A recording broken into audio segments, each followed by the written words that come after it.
a lot of ways, the latest Spider-Man game is similar to the PS4 hit from 2018. Miles Morales managed to capture the joy of being a web slinger just perfectly, swinging for the streets of New York, using webs to dispatch criminals, and clinging to a ceiling as you sneak through a villain's base. Few games capture the sense of being a Pacific superhero the way Spider-Man did. Now at the time of making this video, it's the 10th of October, and like many people, they probably don't have a PlayStation 5, so this is my review on the PlayStation 5 version only. The gameplay. The core gameplay in Spider-Man Miles Morales is the same as its predecessor. It features the same open world and fictionalized version of modern day Manhattan, which is covered in snow because the game is set during the holidays. Miles controls almost identically to Peter Parker, but with new animations and abilities, which are unlocked as the storyline progresses. The powers introduced consist of Venom Blast, which allows the player to incapacitate enemies with bioelectricity and charge or drain electronics. Camouflage, which lets Miles Morales go invisible for a short amount of time. And Mega Venom Blast, consisting of a massive explosion of bioelectricity that damages all nearby enemies. The game also introduces new gadgets including remote mines, which can attach to enemies or electrical panels, a device that summons a holographic fighter to help out in combat, and the gravity wells that trap multiple enemies and make them easier to hit. Miles Morales' abilities and gadgets can be upgraded as the player levels up. Like Peter, Miles possesses a Spidey sense, which warns the player of incoming attacks and allows them to dodge and retaliate.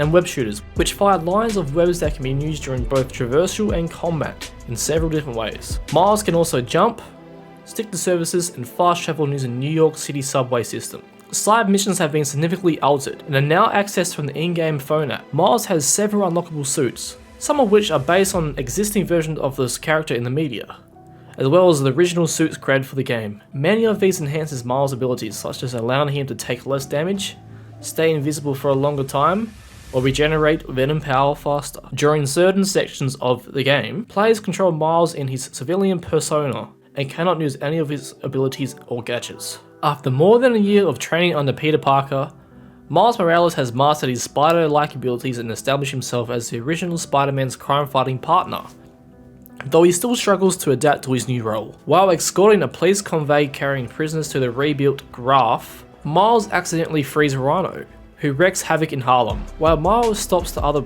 escapees, Peter struggles against Rhino, who eventually overpowers him. Miles intervenes and defeats Rhino with his new bioelectric ability, later dubbed Venom Blast. Leaving Rhino in Roxxon's custody, Peter informs Miles that he will be assisting his girlfriend, Mary Jane, with her assignment overseas for a few weeks as her photographer, and entrusts him to look after the city in his absence. While investigating a break-in at the Roxxon Plaza, Miles clashes with a group called the Underground, who have a vendetta against the company. Returning home to celebrate Christmas with his mother and close friend, Ganke Lee, Miles is surprised to learn that Rio also invited Finn Mason, with whom he has not spoken in for over a year. The next day, Ganke creates a Spider-Man app so citizens can call Miles for help directly. Miles' uncle, Aaron Davis, is the first to use it and reveals his knowledge of his nephew's identity to Miles. Later, Miles attends one of Rio's campaign's rallies, but witnesses the Underground attacking the Roxxon guards present and tries to stop the conflict before it escalates.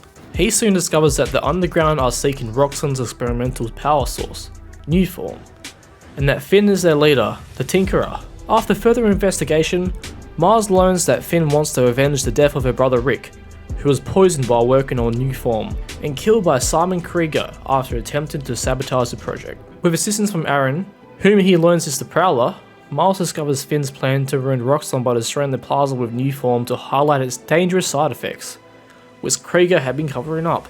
Spider-Man Miles Morales has one of the best plot lines and one of the best plot tie-in villains to Miles' personal life. You could actually see that there was going to be a relationship between Miles and Finn, but the more power-hungry and the more vengeance and revenge that Finn later desired, the more she lost herself to just trying to do the right thing, which she thought was the right thing, but it wasn't. The thing that makes Miles Morales different to Spider-Man PS5 or PS4, whichever version you play, is that the game is a lot more shorter, but it also kind of feels like a Christmas game in a way. Also, spoilers ahead, in the mid-credit scenes, Norman Osborn opens up to Dr. Connors to release his terminally ill son Harry from a stasis pod in spite of his unstable condition. Now, the differences between the PlayStation 4 and 5 version is that the PlayStation 5 version has graphical fidelity mode on PlayStation 5, which means it's opting to use the graphical fidelity mode in Spider-Man Miles Morales allows the game to run at a native 4K quality,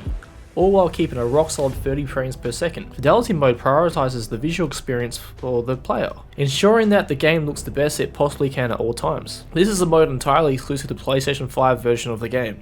It showcases the impressive level of quality the PlayStation 5 is capable of producing, especially for an open world game. Those with the PlayStation 4 won't have the option to play with these improved visuals. The frame rate on the PlayStation 5, the maximum output of the PS4 version is 30 FPS, but Spider-Man Miles Morales runs at 30 frames per second on the PlayStation 5, with graphical fidelity mode on. Miles Morales on PS5 also supports ray tracing just like Spider-Man Remastered. Now the load times are increasingly unincreased for the PlayStation 5, there's like almost non-existent for the load times. There's obviously more graphical details in the PlayStation 5, the web slinging effects, the objects, the weather effects, and all characters all retain their detail from further distances. You will be able to see the divots in the armor of Miles Morales and Peter Parker, the light bouncing off a metallic object, and snow falling when swinging from buildings through New York City. There's also been an improved HDR support, haptic feedback has been included for PlayStation 5, adaptive triggers have been included for the PlayStation 5 obviously, and there's a new photo mode. Now some other great things I like about this game is the music, the soundtrack, and the actual songs, like the original songs that were created for this. The game was announced in June 11th, 2020, and it was set to be released alongside the PlayStation 5, and it's kind of hard to believe that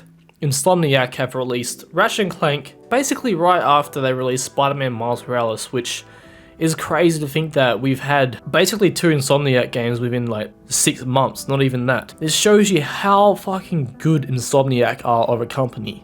They can make games within a short distance of each other which are so really high quality, not in terms of like graphics and stuff, but more in terms of like a whole, as a game in a whole. Spider-Man Miles Morales really shows the qualities of Miles Morales in this game. It shows you how he really steps up to something he really created for himself. Like he always basically did the right thing. He learned from his mistakes, just like Peter Parker. He learned from his mistakes how to become a better, not just a better Spider-Man, but like a better person in general. Even though he did make lots of mistakes. Miles Morales had to walk away from a lot of people who he thought were doing the right thing but also doing the wrong thing. The relationship between Finn and Miles is pretty good. I like the flashback scenes between Peter and Ock, and Miles and Finn's in the background as well. That's a really cool touch and shows you how like connected all this universe is. I have high hopes for Spider-Man 2, as we know Venom is going to be in there and Kraven the Hunter, and we will be able to play as Miles and Peter in the same game. Now if there was going to be a DLC for Spider-Man Miles Morales, I feel like they shouldn't really bother with it, you know?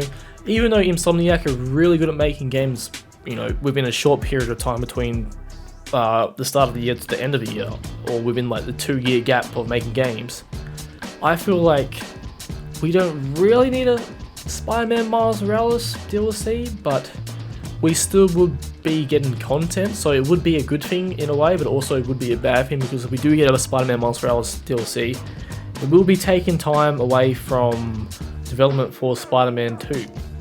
So yeah, that's the only thing that I can really see, you know, getting added to Spider-Man Miles Morales. And like some people do say, it kind of does feel like it could have been DLC for Spider-Man PS4 or PS5, whatever one you play it. But like I feel like they put a lot more effort into it, and they went the next level to make it its own game for Spider-Man Miles Morales. So my overall review of this game is, I'm going to give it an 8.5 rubber chickens out of 10. Thanks for watching guys, and I'll see you guys in another game review.